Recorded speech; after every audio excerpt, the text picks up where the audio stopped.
Now, it's okay. Yes, you have to tune those corporations better through bottom-up leadership selection and greater geographical diversity.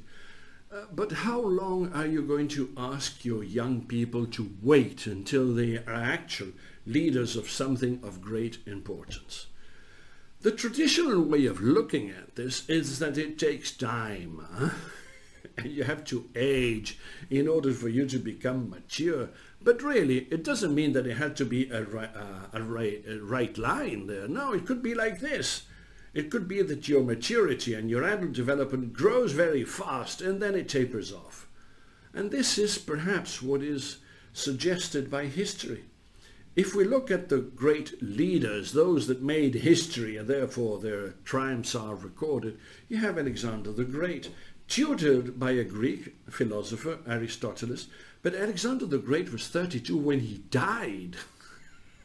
By that time, he had secured the conquest of an enormous area of the world. And it's not only him. Cleopatra was 18 when she became the pharaoh of the Egyptians. And Cyrus the Great, look at the size of his empire.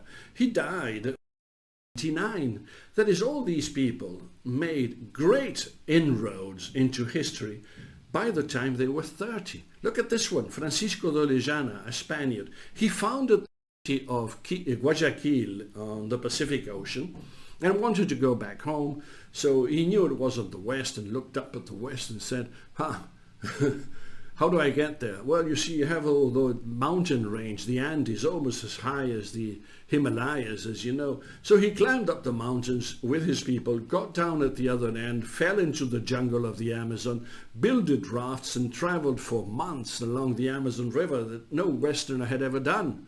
By the time he got to the mouth of the Amazon, by tasting the water, he realized, hey, this might be the ocean. He didn't know. He couldn't know. He was an explorer, right? But he did this before he was 30. So why should we wait and hold our young until they are 30 in order to become leaders, explorers, and changers of the world? Look at Lady Gaga. Perhaps we should seek some inspiration from her. Of course, she's a singer, she's a one-show person, whatever, but she has an enormous following, and not only because she's a good singer.